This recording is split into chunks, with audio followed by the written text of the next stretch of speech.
কাকা, ও কাকা, বাড়ি আছেন নাই?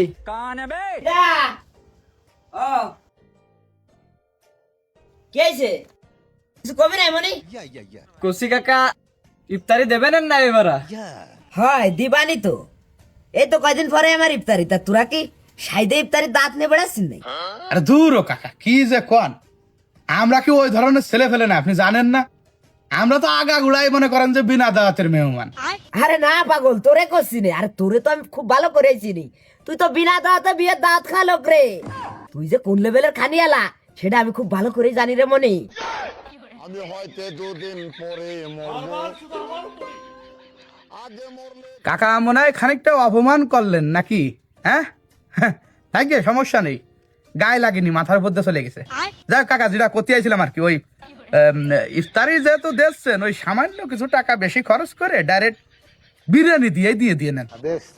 এই গরমতে খেচড়ি টেচড়ির দরকার নেই, ও খাইয়ে মানুষ হজম করতে পারবে না, দরকার নেই, বুঝছেন কাকা?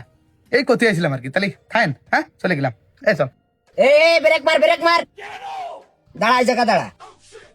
মানে ইফতারি আমার দেবো, আমি খেসড়ি দেবো না সিড়ে দেবো না মুড়ি দেবো না গুড় পাটালি দেবো, সেটা সম্পূর্ণ আমার ব্যক্তিগত ব্যাপার। না না না কাকা, এটা আপনি ভুল কথা করছেন। ইফতারিটা দেবেন আপনি, কিন্তু খাবো তো আমরা। মনে করেন এই জন্য আমি কথাটা কইছি মূলত, বুঝছেন কাকা? আর সত্যি কথা করতে কি, সারাটা দিন রোজা থাকে গরমেতে, ওই দিন শেষে খেসড়ি দিয়ে ইফতারি করে জুত হয় না, বুঝছেন কাকা? আর তার চেয়ে বড় কথা হচ্ছে কি, খেসড়িতে আসছে প্রচুর পরিমাণ গ্যাস কাকা। এই যে কদিন আমি খেসড়ি দিয়ে ইফতারি করেছি, প্রত্যেকদিন দুটো করে গ্যাসের বড়ি আমার খাওয়াই লাগিছে। এই যে এই কয়দিনই 30টার উপরে গ্যাসের বড়ি মানে আমি খাইছি। কোন এই যে এই গ্যাসের বড়ি টাকা দেবে কিটা দেবে একটা? সেটা অবশ্য ঠিক কইছিস রে মনে তুই। আচ্ছা যা, আমার ইফতারের দিন তোরা দুটো গ্যাসের বড়ি কিনে দিবানি। মানে তারপরেও আপনি খেসড়ি দেবেন? হয় পাগল, তা তোর কি মনে আছে? তোর এই কথা শুনে আমি খেসড়ি বাদ দিয়ে বিরিয়ানি দিবানি? পাগল খনকার। মানে বুঝলাম না কাকা, এই ইফতারি নিয়ে আপনাকে এত কিপটেমি কিসের জন্য? শোনেন কাকা, মানুষের খাওয়ালি এতে কোনোদিন কমে না, এতে আরো আয় বরকত বাড়ে। ওই ডাক্তার আমি খাচ্ছি না, এই খেসড়ি খাওয়া জিনিস না, হ্যাঁ? এখন কথা আছে কি যে আমি খেসড়ি দেবো, তোরা খালি খাবি আর না খালি সেটা সম্পূর্ণ তোকে ব্যক্তিগত ব্যাপার। ঠিক আছে, তবে যাই কোন কাকা, কাজটা আপনি ঠিক করলেন না। বড় আশা নিয়ে আইছিলাম আপনার কাছে, ছোট্ট একটা আবদার নিয়ে, আপনি রাখলেন না আবদারটা। সমস্যা নেই, দিন আমাকেও আসবে, তখন দিয়ে নিবানি। এ চল। কি কবরে গে ইফতারি দেবো আমি, আর যত দেশের গা ব্যথা ওগে, মানে মোটে মান আনতে না, আবার তত্তাজা ফান্তা তোমার সরতে বেতামি ছেলে পেলে সব।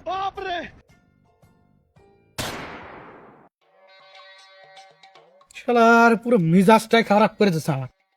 কত বড় বিহার প্রকৃতির লোক একটা বার চিন্তা করে দেখ কেন, মানে গ্যাসের বড়ি কিনে দেবে, বিরিয়ানি দেবে না, খেচড়ি দেবে সে। তোরা আগেই কইছিলাম যে ও বাড়ি জাতি হবে না, তুই তো শুনলি না আমার কথা। ঠিকই আছে, তুইও যেরাম বিহায়া, কুকা কাকা তোর সে উপরের এক লেভেলের বিহায়া। আচ্ছা বাদ দে দিদাই, এবার কার বাড়ি যাওয়া যায় তুই তাই ভাব। আচ্ছা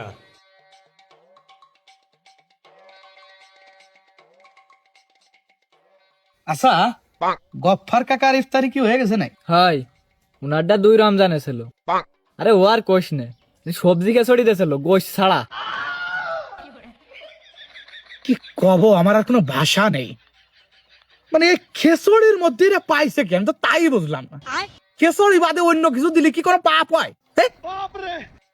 শালার। আচ্ছা, জসিম ভাই না কয়দিন আগে বিদেশের তো বাড়ি আসলো, উনার বাড়ি গেলে কিরাম হয়? উনিও তো মানে ইফতারি দেবেন নাকি? না তা তো দেবে না, কিন্তু লোকটা তো বেশি একটা সুবিধের না। মনে কর যে প্রথম কথা সে গুংড়া লোক, তারপরে আবার কিপটে, মানে দুটোই একসাথে। বিরিয়ানির কথা করতে গেলে দেখা গেলো খেপে গেল, তারপরে কি আরবিনি? আরে পাগল, চিজটা তো করে দেই, চল আগে যাই দেই, তারপরে যাই হবে না, চল। আচ্ছা হয়, লিস্ট আমি হাতে না বসে রয়েছি, আরে তুই খালি আয়, এসে দেখ কোনো কিছু বাদ গেছে নাই। ও জসিম ভাই, জসিম ভাই, দাঁড়া দাঁড়া 1 মিনিট। এই যে